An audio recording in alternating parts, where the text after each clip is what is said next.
RCN.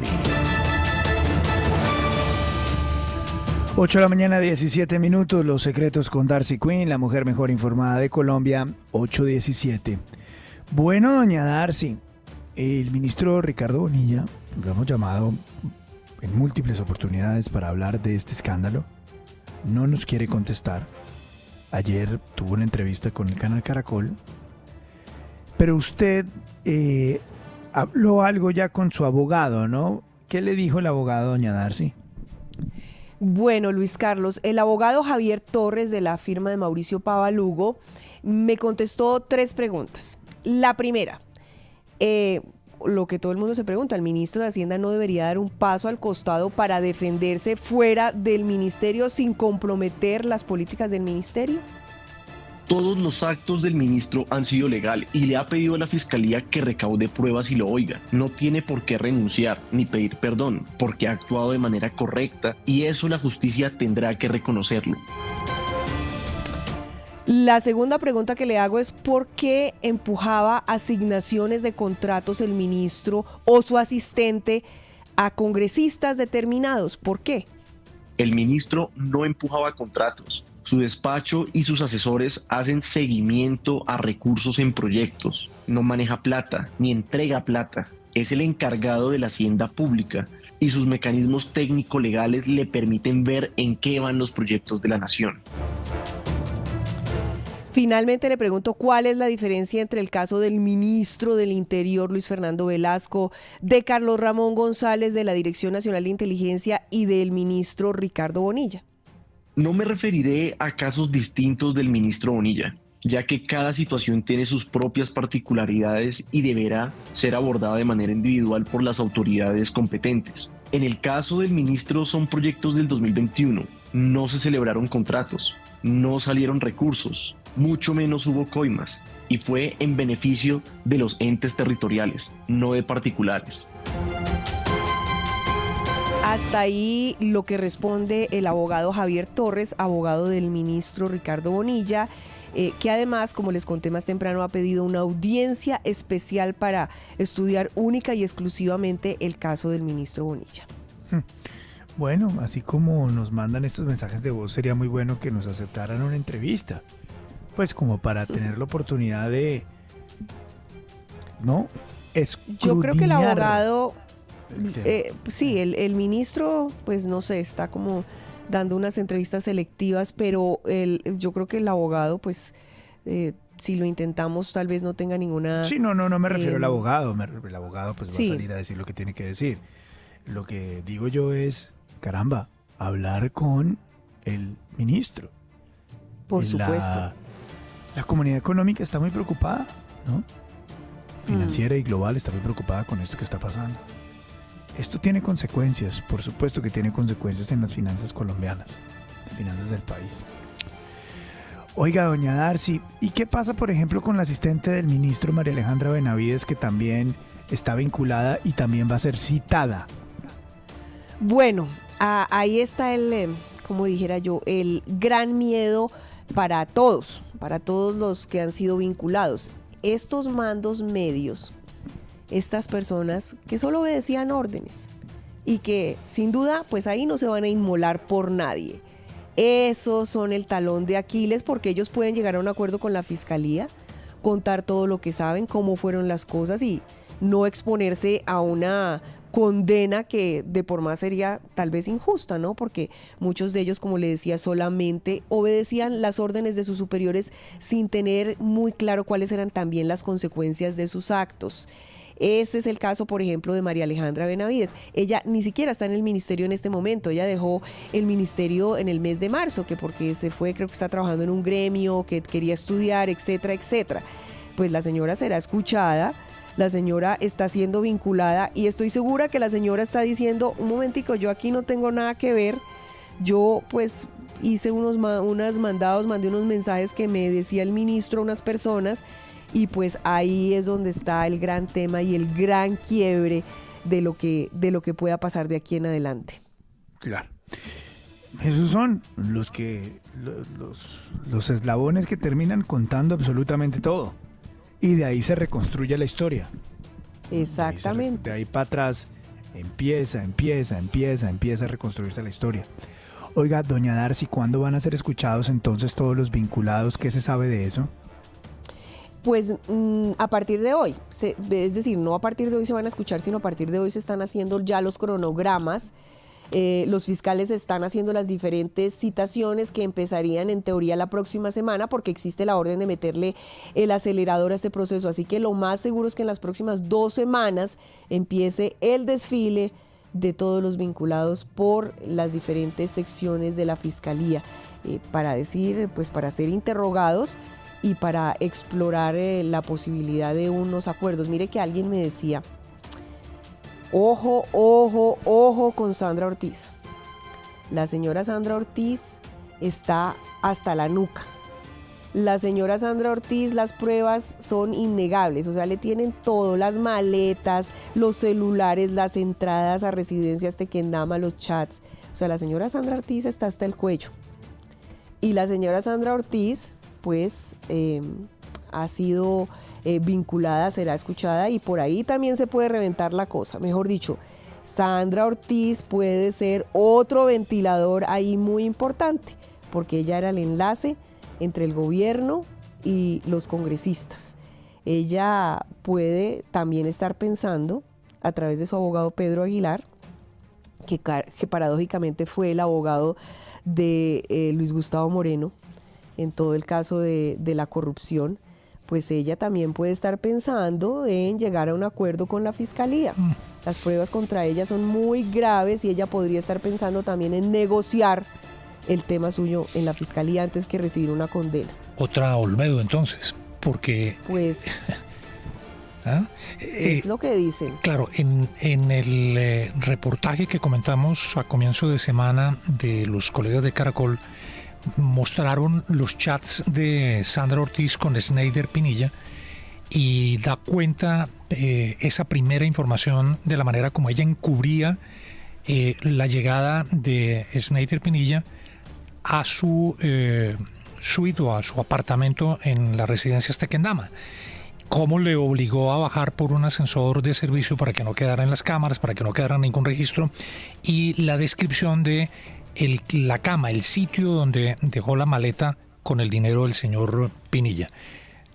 Así pues que promete entonces... Pero ojalá seguramente Sandra Ortiz, si quiere plantear una matriz de colaboración, puede ser muy apetitosa para la fiscalía. Y lo otro, Luis Carlos, en el caso del ministro Bonilla hay un antecedente que se ha recordado mucho en estos días, porque el presidente Petro ha dicho: ese es un hombre pobre, no se roba nada. Andrés Felipe Arias fue condenado sin haber cogido un centavo, sin haber cogido un peso para él. No coger un peso para quien aparece en estas operaciones no elimina los cargos penales. Obviamente, pues el ministro está en su proceso y tiene su presunción de inocencia, pero no se requiere haber cogido plata para él, para que se configuren conductas irregulares. Muy buen punto. Y Andrés Felipe Arias sí que fue parte de toda la estrategia de ataque de el hoy gobierno a sus enemigos políticos del centro democrático de la supuesta derecha, ¿no? Y recuerde usted que la primera condena a Andrés Felipe Arias fueron 17 años de cárcel. Por eso yo le digo, ¿dónde estaría o cómo habría reaccionado el senador Gustavo Petro? ¿Cómo habría reaccionado el señor Cepeda? ¿Cómo habría reaccionado el señor Ariel Ávila? ¿Cómo habría reaccionado Gustavo Bolívar? ¿Cómo habrían reaccionado las redes si la UNGRD hubiera sido de otro gobierno? Es que no nos pueden decir que en los otros gobiernos pasaba esto y que con eso se soluciona el problema. Al contrario, en los otros gobiernos nunca conocimos un esquema de corrupción tan grande y tan intrincado con el legislativo que ha perdido toda su legitimidad, ni tampoco porque otros lo hagan, pues nosotros también. En ese caso era malo y en este también. Y ustedes dijeron que cuando llegaran al poder esto sí iba a acabar, no que iba a crecer. Por lo tanto, ¿dónde estarían y cómo habrían reaccionado los medios afines a estos señores? ¿Cómo habría reaccionado el senador Gustavo Petro, el señor Cepeda, el señor Ávila, el señor Gustavo Bolívar, y bueno, y todos sus lugartenientes, peones de redes sociales y medios de comunicación. Pero ahora, pues, repito, revise las redes sociales y esto es como si no estuviera pasando, cosa que es gravísima. Luis Carlos, ojalá Sandro Ortiz esté en Colombia, ¿no? Porque es que el nombre de Sandro Ortiz está en este escándalo desde hace 2 meses. Los chats de Sandra Ortiz cuadrando la reunión con Olmedo López en el Hotel Tequendama se publicaron hace 2 meses. El gobierno le pidió su renuncia hace 2 meses y hasta ahora no la han tocado. Con semejante carga de evidencia, lo único que ha tenido que hacer doña Sandra Ortiz es ir a la Corte Suprema a dar una declaración, pero nada más, con semejante carga. Le hemos llamado al ministro de Hacienda y no nos quiere hablar. ¿Cómo le fue al ministro Bonilla Santiago en la entrevista con Caracol Televisión? Nada bien, Luis Carlos, nada bien. Si no la ha podido ver, no la he podido ver. Sí, es que es una entrevista larga que hace Ricardo Calderón y Juan Roberto Vargas, pero lo cierto es que el ministro no pudo explicar sobre todo los mensajes puntuales de Jaime Ramírez Cobo y de su asesora de su despacho, María Alejandra Benavides, escribiéndole a Sneider Pinilla y presionando por los contratos para Saravena en Arauca, para Bolívar, y para la otra región del país en donde se garantizan y se piden garantizar, para Córdoba, se piden garantizar esos contratos por 92.000 millones de pesos con el fin de que no se le caigan al ministerio los créditos de la nación. El Sí. ministro no lo pudo explicar. Me pasan este pedazo importante de la entrevista. Si ustedes me corrigen la función, ¿cuál es la del ministerio? No, tengo el audio muy mal.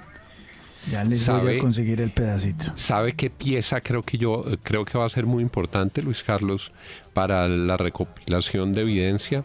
El computador de Jaime Ramírez Cobo. Un computador que casi no encuentran y finalmente lo encontraron el día de la diligencia en la Casa Nariño. Creo que tengo un pedacito, a ver. Sneider Pinilla y Olmedo López, y con los chats que están en poder Ese Ricardo Calderón. justicia ya, es que sí hay un interés que va un poco más allá de lo que usted nos está diciendo. Yo creo que usted obviamente conoce los chats ya que han sido públicos. ¿Cuál es el papel de María Alejandra? María Alejandra es el enlace del Ministerio de Hacienda con el Congreso. Es la que recibe todas las inquietudes de distintos congresistas, la que tramita los procesos de cómo vamos a las distintas reuniones, cuando hay reuniones, citaciones de control político y cómo va el desarrollo de los proyectos. Ella es la que nos informa de todo eso. Sí, pero mire, ministro, en los chats de Pinilla, de los que menciona Ricardo, con María Alejandra Benavides, a nombre suyo, porque está ahí escrito, ella pregunta que cómo van esos contratos, los de Marras, que por qué la demora, y Pinilla responde que es que llegaron flojos, textual, y que tuvieron que estructurárselos a esas alcaldías para que los proyectos se ajustaran y se pudieran desembolsar los 92.000 millones. Para la Fiscalía, ministro, no es, como usted dice, gestionar legítimamente, eso es celebración indebida de contratos. Ahí no hay ninguna celebración indebida de contratos. Lo único que estoy diciendo a Alejandra es diciéndole a la unidad que el municipio, que fue el que empezó por estructurar los proyectos, es el que tiene el resto de información y lo pone en contacto con los alcaldes municipales. No, pero ella, ahí Sneider dice, y lo dijo también debido a vos, Ricardo, si usted me corregirá, dijo no. Ella decía, el ministro dice que por favor, urgente que tramiten esos créditos, esos contratos, De hecho, esos proyectos, ¿no? De hecho, hay una llamada en la que ellos hacen referencia del 15 de diciembre en donde usted llama a Sneider a decirle que necesita que le saque rápido esos contratos. No, Sneider llama ese día o viene, no viene. Sneider pide una reunión para que miremos cómo está el PAC para la unidad. PAC es el programa de caja, es decir, cómo estamos tramitando recursos para la unidad. Ministro, me devuelvo al señor Ramírez Cobo, al asesor. Y sigue la entrevista que fue muy bien conducida. Y coincido en lo que dice Santiago. Pues ustedes fueron testigos de esta respuesta, que es una de las respuestas más ambiguas que da el ministro.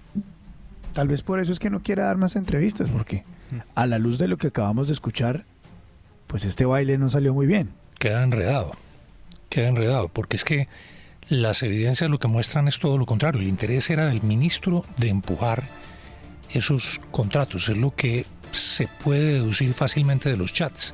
El ministro dice que no, que era todo al contrario. Todo al contrario. Doña Darcy, ¿tiene ñapita, por favor? Reapareció, como les dije yo, la pareja presidencial, la primera caramba. dama Sí. y el presidente juntos. Doña Verónica Alcocer, después de mes y medio, ¿no?, de una aparición pública, la primera dama radiante en un vestido verde de un solo hombro al frente del Museo del Louvre con el presidente, y ahí hay otra pareja que no logro identificar, pero ya, en efecto, la pareja presidencial reaparece.